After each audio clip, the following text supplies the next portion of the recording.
Hello everyone, मैं अंकित दादीच आप सभी का हाईटेक क्लासेस के ऑनलाइन प्लेटफॉर्म पर हार्दिक स्वागत अभिनंदन करता हूं। और दोस्तों, जैसे कि अपन खाद्य पढ़ रहे थे, मैन्योर के बारे में अपन चर्चा कर रहे थे। ठीक है, जो अपना टॉपिक चल रहा था मैन्योर यानी खाद्य। ठीक है, खाद्य जिसे अपन ने क्या बोला था, मैन्योर। इस मैन्योर के अंदर अपन ने चर्चा की थी और मैंने आप लोगों को बताया था मैन्योर जो होती है दो प्रकार की होती है। एक तो होता है स्थूल, जिसे अपन बोलते हैं भारी खाद्य। ठीक है, जिसे अपन क्या बोलते हैं, भारी खाद्य बोलते हैं। और इसके अलावा जो दूसरी होती है, ठीक है, इसके अलावा जो दूसरी खाद्य होती है भारी खाद्य। और इसके अलावा दूसरी खाद्य अपन ने कौन सी देखी थी, सांद्रित।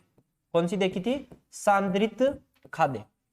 ठीक है, सांद्रित खाद्य जिसे अपन क्या बोल रहे थे, कंसंट्रेटेड। और इसे अपन क्या बोल रहे थे, स्थूल। ठीक है, जिसे भारी खाद्य यानी बल्कि ऑर्गेनिक मैन्योर अपन यहाँ बोल रहे थे, जिसके अंदर मैंने आप लोगों को यहाँ दोनों में क्लासिफिकेशन करवा दिया था। इस स्थूल या भारी खाद्य अपन ने पढ़ भी ली थी और इसके अंदर मैंने आप लोगों को बताया था जैसे FIM, गोबर की खाद, कंपोस्ट, वर्मी कंपोस्ट। ठीक है, वर्मी कंपोस्ट के अलावा अपन ने ग्रीन मैन्योर वगैरह यानी हरी खाद्य वगैरह सारी चीजें अपन ने देख ली थी। ठीक है, और इसके अंदर सांद्रित के अंदर मैंने आप लोगों को बताया था कि थोड़ा सा बाद में देखेंगे, जिसके अंदर अपनी क्या बच गई थी, खलियां बच गई थी। ठीक है, तो ये खलियां क्या करते हैं, आज अपन स्टार्ट करते हैं जिसके ऊपर अपन चर्चा करते हैं खलियां अपन मेजरली क्या होती है और खलियां किस तरह से खेतों में अंदर यूज की जाती है, कितने प्रकार की खलियां होती है। तो ये जो खलियां होती है ये कितने प्रकार की होती है, दो प्रकार की होती है। कौन सी, एक तो होती है खाद्य खलियां। ठीक है, खाद्य, और एक होती है अखाद्य।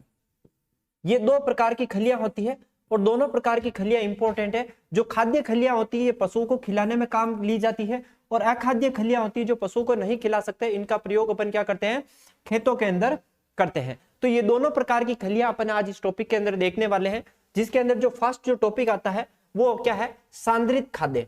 सांद्रित कार्बनिक खाद्यों के अंदर मैंने आप लोगों को क्या बताया था, जितनी भी सांद्रित कार्बनिक खाद्य होती है इनके अंदर क्या होता है, पोषक तत्व। पोषक तत्वों की संख्या तो क्या होती है, ज्यादा होती है। लेकिन अगर मैं बात करूं कार्बनिक पदार्थ की, ये जो कार्बनिक पदार्थ की मात्रा होती है, कार्बनिक पदार्थ की मात्रा क्या होती है, कम होती है। ठीक है, इसी को अपन क्या बोलते हैं, सांद्रित कार्बनिक खाद्य बोलते हैं। ठीक है, तो सांद्रित खाद्यों का मतलब क्या होगा, पोषक तत्वों की मात्रा अधिक तथा कार्बनिक पदार्थों की मात्रा कम होती है। इसके साथ देखो खलियां जो होती है कितने प्रकार की होती है, दो प्रकार की। कौन सी, एक तो खाद्य खलियां जो अपन पहले देखने वाले हैं। ठीक है, जो अपन क्या कर सकते हैं, पशुओं को खिलाने में यूज करते हैं, पशुओं को खिला सकते हैं, खिला सकते हैं। ठीक है, इन खलियों को क्या कर सकते हैं, पशुओं को अपन आराम से खिला सकते हैं। ठीक है, जैसे कौन सी खलियां, मूंगफली की खली, सरसों की खली, तिल की खली, कुसुम की खली, ये सारी खलियां अपन क्या कर सकते हैं, पशुओं को आराम से खिला सकते हैं। तो इनके अंदर अपने को क्या देखना, पोषक तत्वों की मात्रा देखनी। क्या देखनी है, पोषक तत्वों की मात्रा। क्योंकि ये जितनी भी खलियां होती है, सांद्रित खलियां जितने भी प्रकार की है, इनमें क्या होता है, सांद्रित खाद्यों के अंदर पोषक तत्वों की मात्रा ज्यादा होती है और कार्बनिक पदार्थों की मात्रा क्या होती है, कम होती है। इसलिए अपन क्या देखेंगे, जैसे मूंगफली की खली, किसकी खली, मूंगफली की खली। तो मूंगफली की खली में नाइट्रोजन कितना होता है, 7.3%। ठीक है, तो आप इसे क्या याद करेंगे, 73, 15 और 13।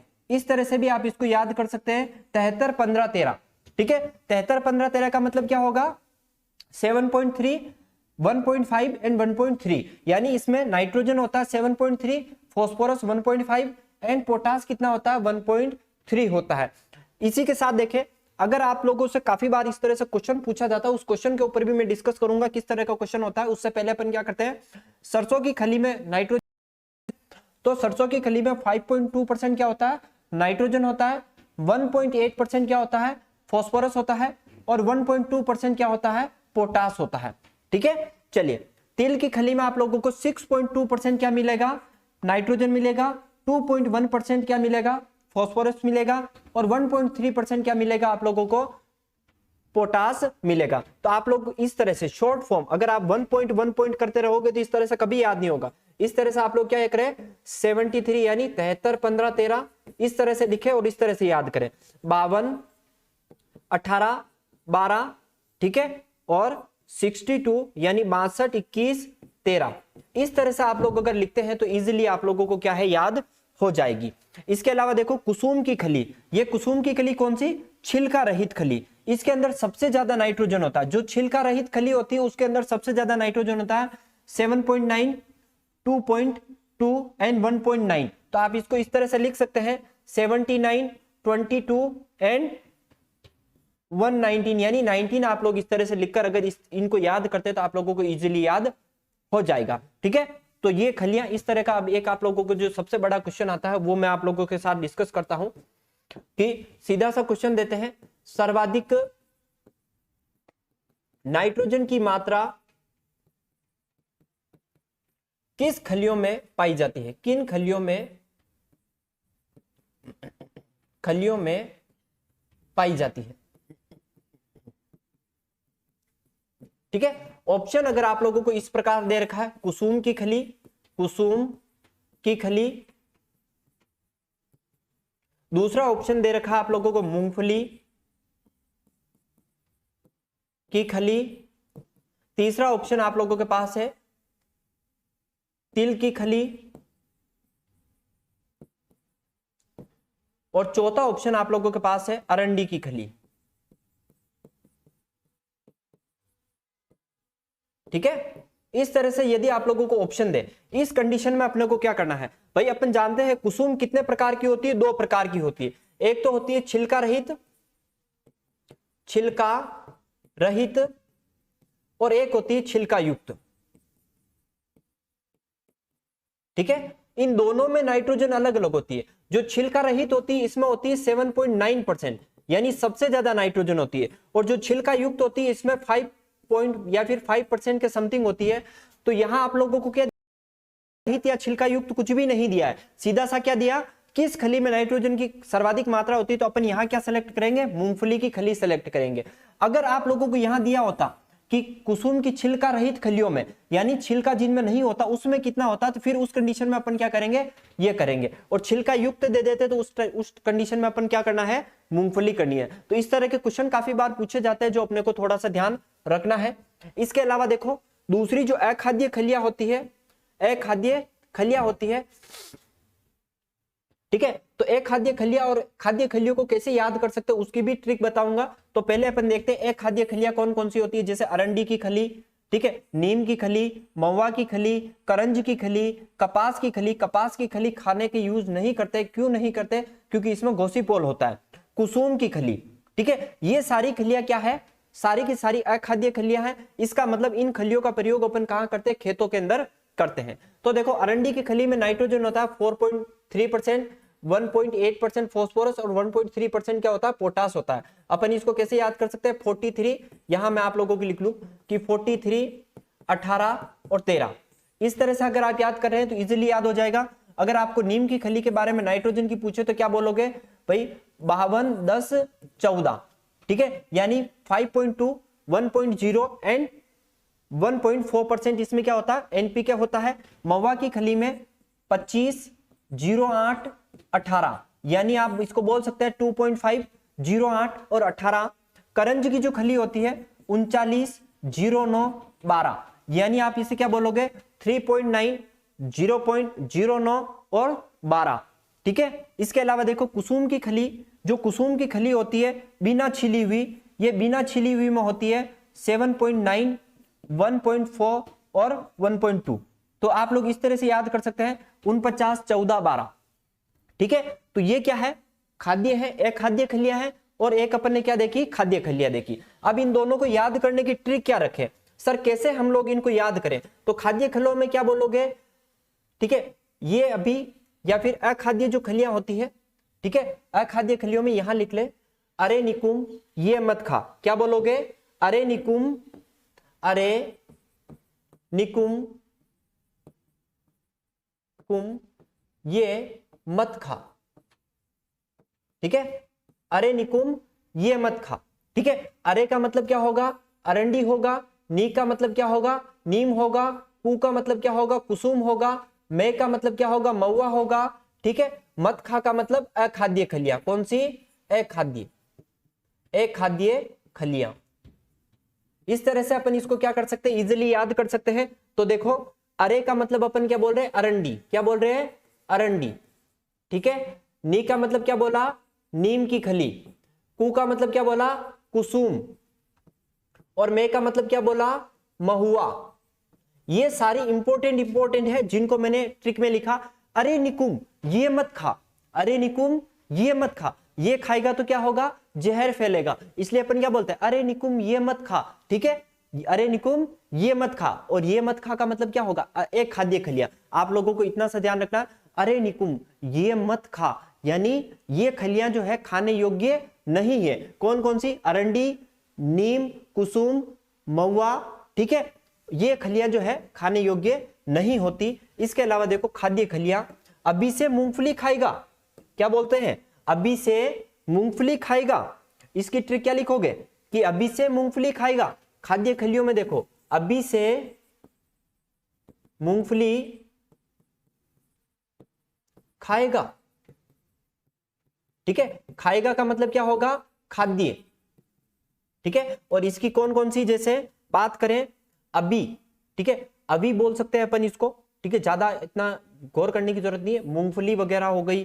ठीक है। तो इसमें थोड़ा सा ध्यान रखना कि अभी से मूंगफली खाएगा, यानी ये क्या है, मूंगफली की जो खली है खाने योग्य है। और जो भी एक खाद्य खलियां हैं उसमें आप लोग ध्यान रखें, एक खाद्य खलियों में आप लोगों को एक ही ट्रिक बोलनी है कि अरे निकुम ये मत खा, अरे निकुम ये मत खा। यानी अरे का मतलब अरंडी, नीम, कुसुम और महुआ। ये खलियां जो होती खाने योग्य नहीं होती। तो इस तरह से अपन खलियों को देख सकते हैं। इसके अलावा देखो, जो इंपॉर्टेंट पॉइंट इसमें आता है, वो इंपॉर्टेंट पॉइंट अपने पास क्या है, वो जो इंपॉर्टेंट पॉइंट अपने पास आता है वो क्या है, यहां देखें।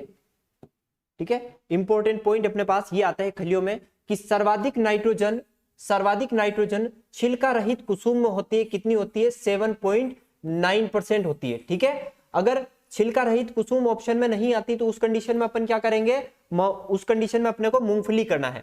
महुआ की खली में सेपोनिन पाया जाता है। महुआ की खली में क्या होता है, सेपोनिन पाया जाता है।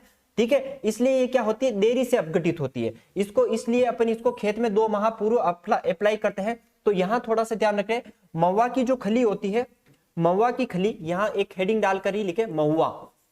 महुआ की खली क्या होती है, देरी से अपघटित होती है। कैसी होती है, देरी से अपघटित। महुआ की खली जो होती है देरी से अपघटित होती है। इसलिए अपन इसका प्रयोग क्या करते हैं, 2 माह पूर्व खेत में मिला देना चाहिए, खेत में मिला देना चाहिए।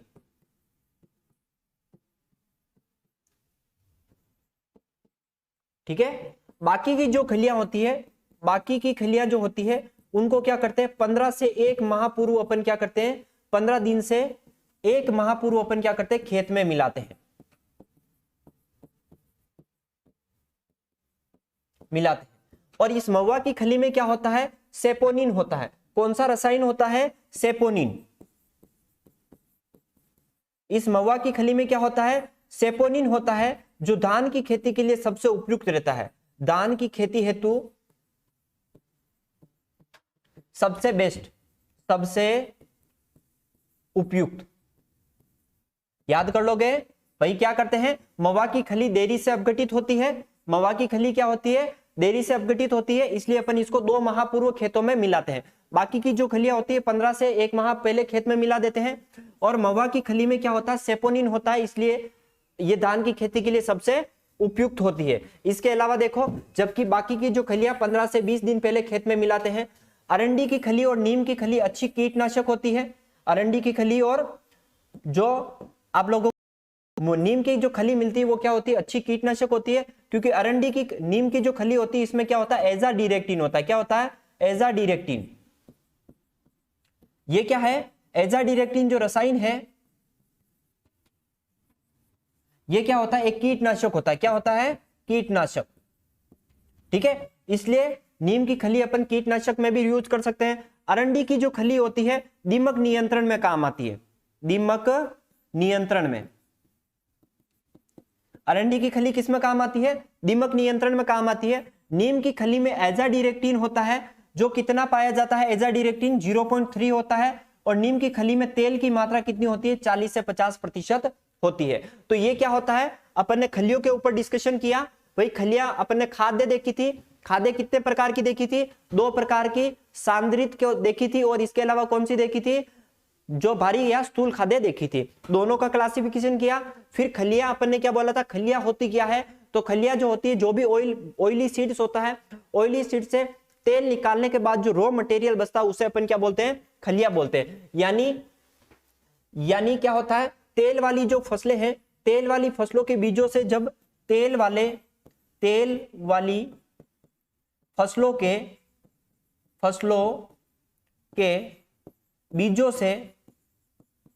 बीजों से तेल निकालने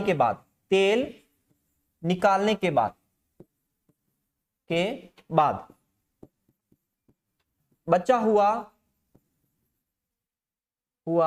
रॉ मटेरियल, रॉ पदार्थ, ठीक है, बचा हुआ शुष्क पदार्थ या रॉ पदार्थ होता है, उसे अपन क्या बोलते हैं? खलियां बोलते हैं। उसे अपन क्या बोलते हैं? खलियां बोलते हैं। ये चीज हो जाएगी। खलियां किसे बोलते हैं? यानी तेल वाली फसलों के बीजों से तेल निकालने के बाद जो शुष्क पदार्थ बच जाता है उसे अपन क्या बोलते हैं? खलियां बोलते हैं। भाई तेल वाली फसलों के बीजों से तेल निकालने के बाद जो शुष्क पदार्थ बच जाता है उसे अपन क्या बोलते हैं? खलियां बोलते हैं। खलियां 2 तरह की होती है, खाद्य अखाद्य, जिसमें अपन ने खाद्य खलियों में देखा मूंगफली, सरसों, तिल, कुसुम। अखाद्य खलियों में क्या देखा? अखाद्य खलियों में देखा कि अरे निकुम ये मत खा, यानी अरंडी, नीम, महुआ, करंज, कपास और छिली हुई कुसुम। तो इसके अलावा कुछ और चीजें देखी थी। सर्वाधिक नाइट्रोजन किसमें होता है? तो सर्वाधिक नाइट्रोजन आप लोगों को छिली हुई कुसुम में मिलेगा। कुसुम वो भी कौन सी? छिली हुई। और इसके बाद जो सर्वाधिक होता है वो किसमें होता है? मूंगफली में होता है। ठीक है, मूंगफली। ये दोनों खलियां सबसे इंपॉर्टेंट है। इसके अलावा जबकि अन्य खलियां जो अपन खेत में प्रयोग करते हैं उसके बारे में देखा था। अरंडी और नीम की खली, अरंडी की खली दीमक नियंत्रण में काम आती है। नीम की खली में आप लोगों को एजाडिरेक्टिन मिलता है जो कीटनाशक है।